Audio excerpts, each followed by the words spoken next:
is good, everybody? My Paper Moon fam. It's your boy, PaperSin, back with another reaction video. This one is called Katt Williams reveals how Kevin Hart sold his soul for fame.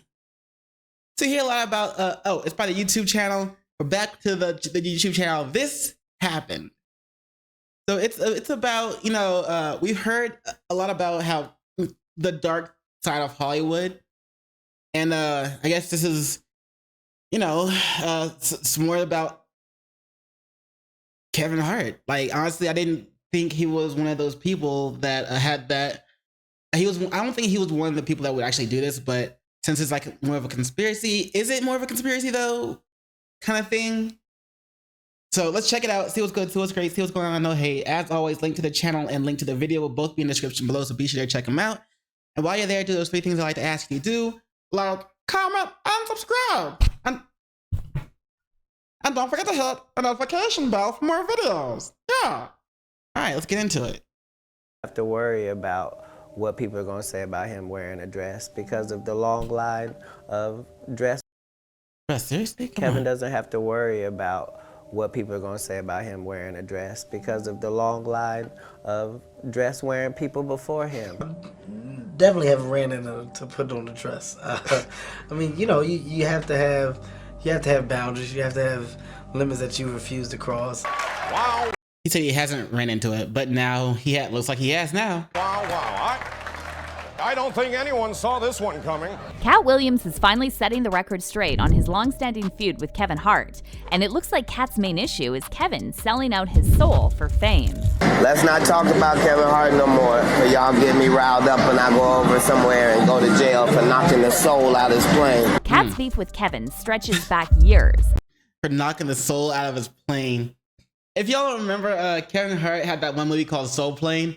So that was kind of a well played, diss, But I remember, I think when during this feud while this feud was going on, like Kevin Hart was trying to say things like, Katt Williams just mad because he's not getting any more gigs, and it's because he was trying to say it was because of drug use and stuff like that, I think. But I never really heard too much more about that, but yeah. And Katt previously hinted that Kevin sold his soul by stepping over his principles to get to that next level of fame. And while Kevin fired back accusing Katt of blaming Hollywood for his personal issues, Katt refused to back down, and he's now setting the record straight on why he thinks Kevin will literally do anything for success. So what exactly did Katt say about Kevin selling his soul? Let's break it down. For the last few years, like, Kevin been pretending like he been world touring. That been world touring, that everywhere but here. Kevin Hart often brags about being the hardest working comedian out there. His Twitter bio reads, "My name is Kevin Hart, and I work hard." That pretty much sums me up. Everybody wants to be famous, but nobody wants to do the work. But there are a lot of people who feel like Kevin's success isn't only down to hard work. And one of these people is Katt Williams, who previously hinted that Kevin sold his soul to people who control the entertainment industry. To give you some context, there's this long-standing rumor in Hollywood that black male entertainers are pressured into wearing a dress on screen before they're allowed to progress to the next level of fame. Multiple comedians have opened a dress on screen. There's this long-standing rumor in Hollywood that Yeah, look, it's Keenan from Keenan and Kel. You remember that? And Good Burger? Welcome to Good Burger, home of the Good Burger. Can I take your order? Yeah. But that was Kel's part. This is Keenan. Yeah. Male entertainers are pressured into wearing a dress on screen before they're allowed to progress to the next level of fame. Damn. Multiple comedians have openly talked about this. Not just Katt Williams, but also Dave Chappelle. During his 2006 appearance on The Oprah Show, Dave talked about why he turned down a $50 million deal from Comedy Central, and he said he did it because he knew that kind of money comes with certain conditions. Damn. But, what kind of, what kind of money, what kind of conditions come with $100 million deal? But this is the kick is not Hollywood, so. Yeah. I don't think any conditions will come with it. Not conditions like that. Like, you know what I'm saying? Like, you feel me? I've been in show business since I was 14. And I've heard the stories of what happens, and I've seen these kinds of things play out in front of me. Okay. When you say you heard the stories, what do you mean? What stories? I mean, you see it before. Look, Mariah Carey made a $100 million deal, and 3 months later, she's all of a sudden mysteriously crazy. Or Martin Lawrence punches through and he's waving a gun on the street screaming, "They're trying to kill me." Yeah. yeah, we hear those stories. And it always happens around the time in their career where it seems as though they're crossing over the next plateau. Yeah. Dave explained that he was being pushed to create sketches that were intended to make people laugh at him and not with him. And he felt like they were asking him to humiliate himself for a check. But that's not all. He also recalled being asked to wear a dress for a movie he did with Martin Lawrence. Like when I connect dots that maybe shouldn't be connected, I don't know. But certain dots, like when I see that they put every black man in the movies in a dress at some point in their career, I'll be connecting them down like, wow, all these brothers gotta wear a dress. This happened to me. I'm doing a movie with Martin. Yeah. The movie's going good. So I walk in the trailer, I'm like, man, this must be the wrong trailer because there's a dress in here. Even after Dave said that he felt the dress was unnecessary for the scene, the producers kept pressuring him and claimed that all the greats did it. They come in, it's the writer comes in, I think he's the writer, he's like, Dave, listen, we got this hilarious scene where Martin's sneaking out of jail, so he disguises you as a prostitute. And he put this dress on, and what, this prostitute? Nah, I'm not doing that, I don't feel comfortable with that.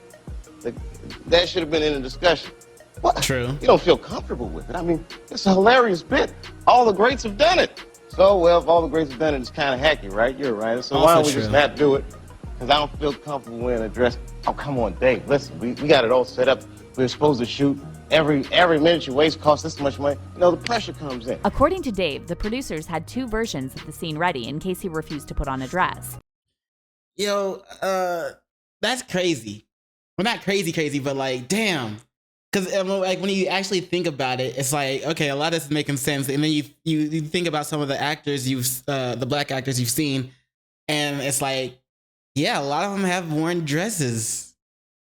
Shit.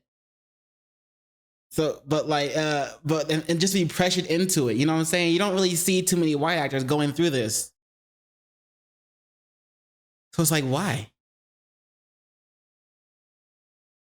And they only left him alone once they realized they couldn't wear him down. Now the producers come on, David would be so great. I mean, and then I started thinking about it. All the comics that I've seen, man, you know, strong brothers, why they be putting us in these dresses? But the minute it was clear, I was adamant, I'm not wearing a dress, I'm not wearing the dress. All right, fine, think of something else. Guy comes back 10 minutes later, the whole new scene.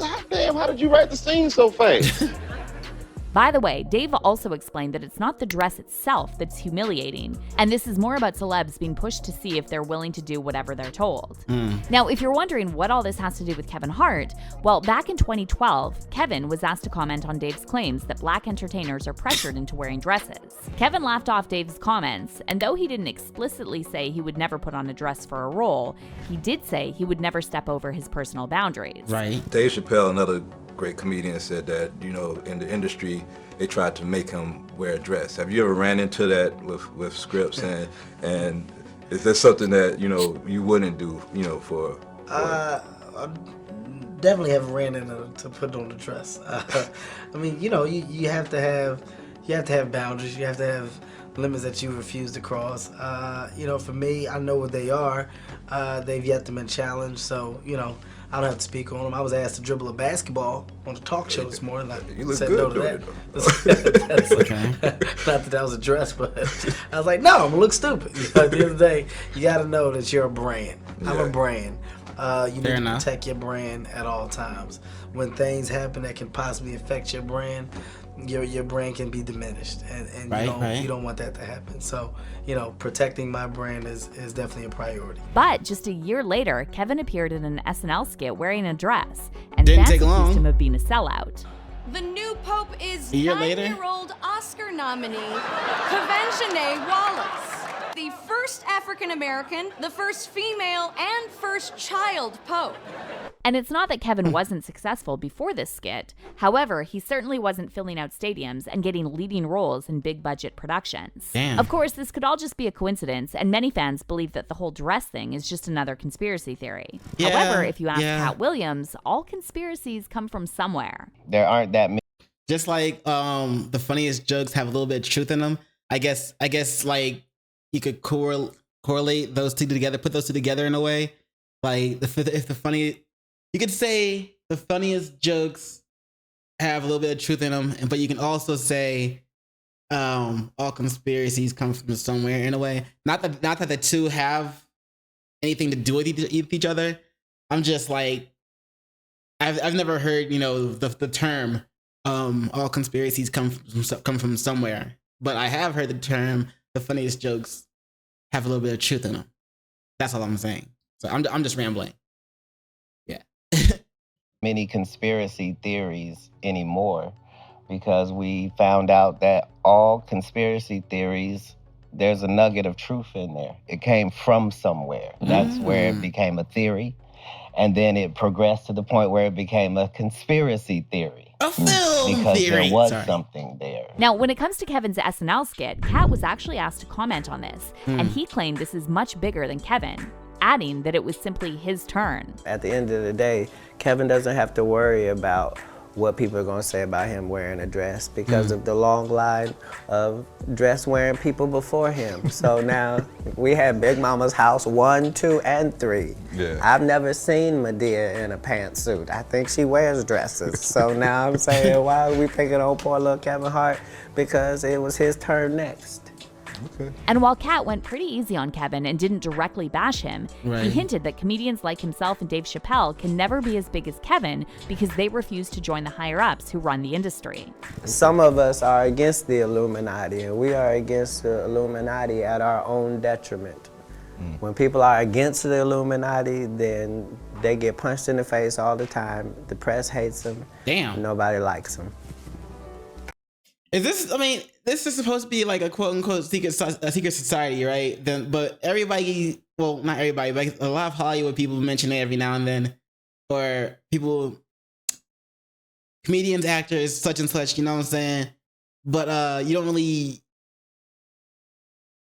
They're supposed to be the ones that hide in plain sight, I think, and that's why a lot of people mention the name. But are they actually a thing? You know, and. Or is it just a name that something else hides behind? I don't know, man. When it comes to like conspiracy theories and stuff, they're all interesting, but it's you gotta take them each of them with a grain of salt, because it's like, all right, this is the conspiracy theory. What's the actual truth behind everything? Is this even real? Is it fake? Like, you know what I'm saying? Like, what are your thoughts on conspiracy theories? Let me know in the comments below. End quote. We all love Dave Chappelle. Exactly. Dave Chappelle has never been a part of the Illuminati. They don't want him or me or people like us. Yeah. But now it's not necessary for us to stir up that hornet's nest unless we intend to get stung 1,000,000 times. I didn't understand that they had to sting me 1,000,000 times. I'm still not going to join. But Kevin's profile in Hollywood continued to rise. Katt was shunned over his highly publicized run-ins with the law, and the tabloids did their best to paint him as crazy. And then in 2018, Katt's feud with Kevin was reignited again, and Katt made some comments about Tiffany Haddish and seemingly downplayed her success. She's been doing comedy since she was 16. Okay. You can't tell me your favorite Tiffany Haddish joke. Why? Because she ain't done a tour yet. She ain't done a special. She has not proven the ability to tell jokes back to back for an hour to nobody. And they already ready to down Monique and up somebody who has showed them Girls Trip. Did you think she wrote Girls Trip, goofball? Right. Or do you think that was already a script and they handed it to her? Katt also suggested that a number of black female comedians who are more talented than Tiffany were never offered the same opportunities.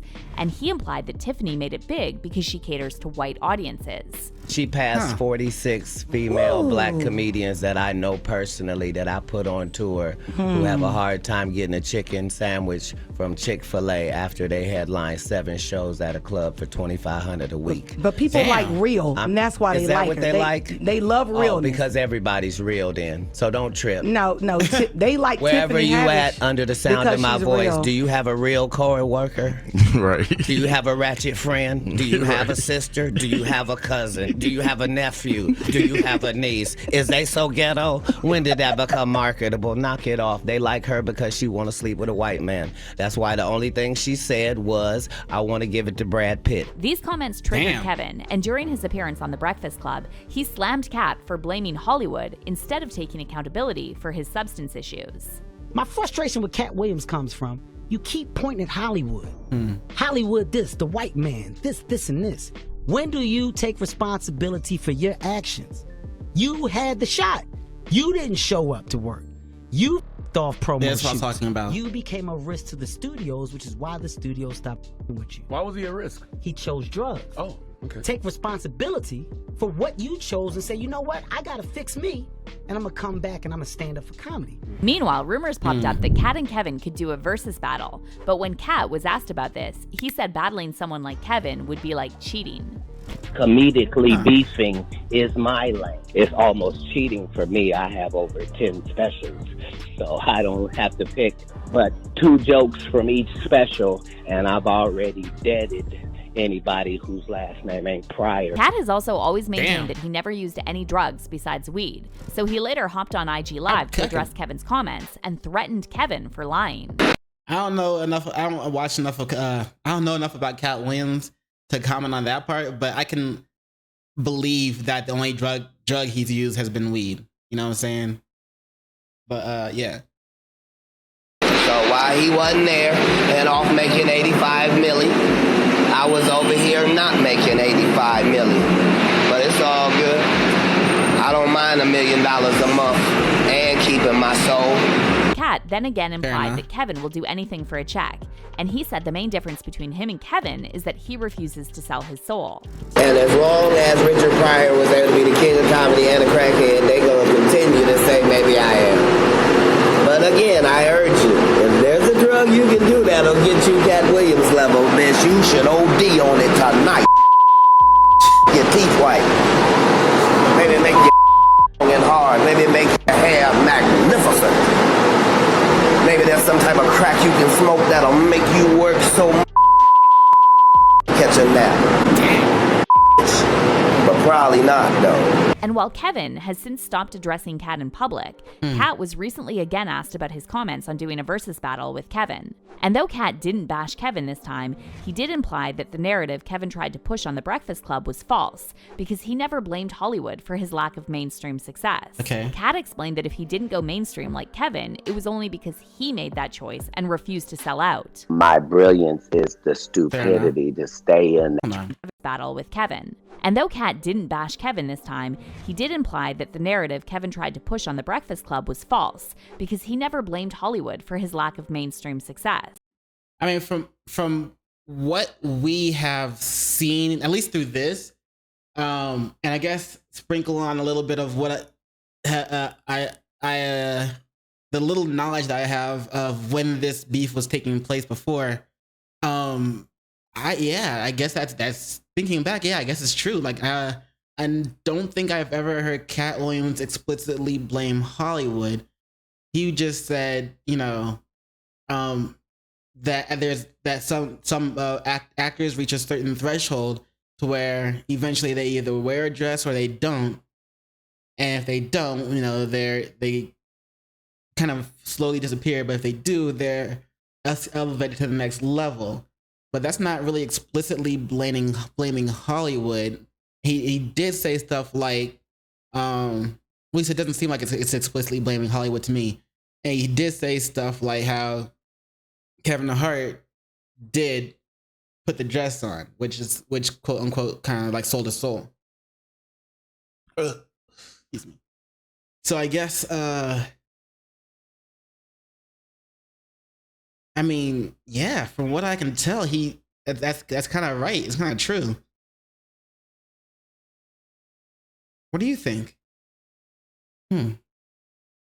Katt explained that if he didn't go mainstream like Kevin, it was only because he made that choice and refused to sell out. My brilliance is the stupidity to stay in that same conversation and to not use any filters. Like it had to be a choice 20 years ago that I'm not gonna wear makeup or get Botox, even though I know them things will make me look better, but I don't really want to look better. What I want the Katt Williams that you see in the movie. I want that to be the same dude you see at the gas station. Right. According to Katt, he never claimed he was blackballed, and he was simply making a point that you can either stand by your principles or sell out. I heard a comedian say, yeah, but you see, Katt Williams ain't selling soap or diapers or none of that, because they think like I've been blackballed and I'm not. I don't do sponsorships or endorsements because I'm blackballed. But the truth is, in 20 years, I never been on a commercial audition in my life. Like I never let my tour get sponsored when I was broke or now. Like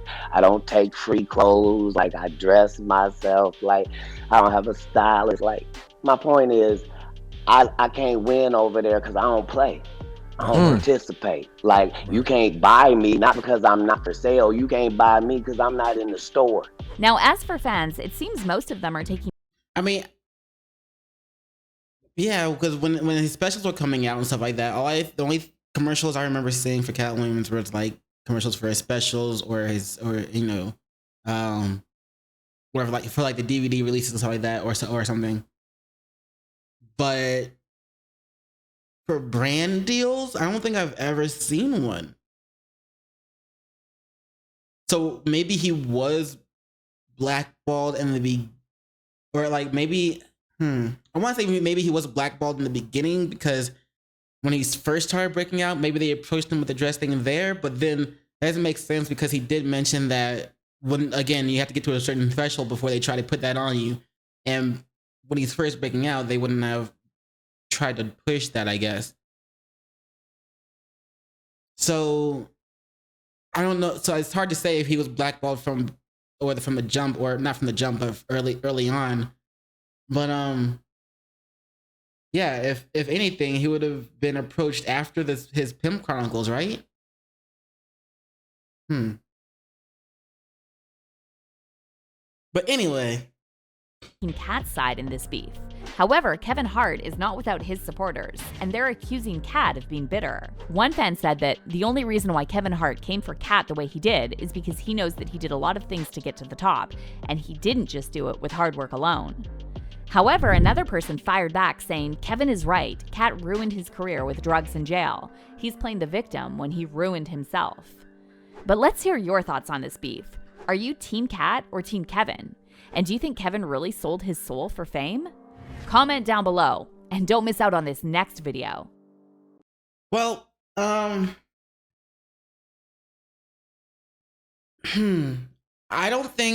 can't recall any news other than Kevin Hart saying that Katt Williams was doing drugs. I can't recall any news or anything else about Katt Williams doing drugs. I remember like the Katt Williams, like when Katt Williams in the special was, he would talk about weed all the time, like talking about how it's weed is not a drug, it's just a plant, and if you just so happen to lay it on fire, there are some side effects. You know what I'm saying? I remember that shit. But as far as him doing anything else other than weed, maybe alcohol. That's it.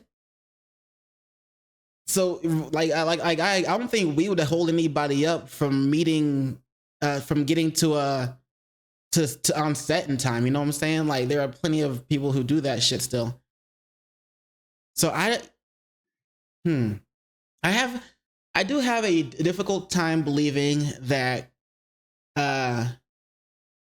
Katt Williams was doing drugs that kept him from being on stage on time or meet or whatever. But there are some times where he just looked rough. But then again, you can't just say you can't just put that up on drugs. You know what I'm saying? Because it could have been anything at that point. He could have been drunk, if anything, or if he did alcohol, or like just other problems that have been going on. You know, internal problems that, or situations that he was dealing with that don't involve drugs. You know what I'm saying? But I don't think I've ever seen Katt Williams do another dress scene either, other than after that first. Well, I didn't even know he did that first one that they showed, but so that he might have done other ones that I don't know about. But I don't know, man. I don't know. This whole thing about since I'm not an actor myself, I wouldn't know. But it's this whole thing about actors reaching a certain threshold and then being approached with a dress thing. I can't remember if Bernie Mac had to do anything like that. But then again, maybe he just didn't hit that threshold, because obviously the threshold is something I don't know about. But this is all weird. It's not weird. This is all interesting to think about, you know. But I don't want to go down that rabbit hole, you know. But let me know what you think about it in the comments below. Did Katt Williams get blackballed, or was he blackballed from Hollywood from doing drugs and missing set cues or stage times? And did Kevin Hart sell his soul? What do you think? You know what I'm saying? Let me know in the comments below. And yeah, you know what it is after that. In case I don't see you, good morning, good afternoon, good evening, and good night. Peace and much love to you.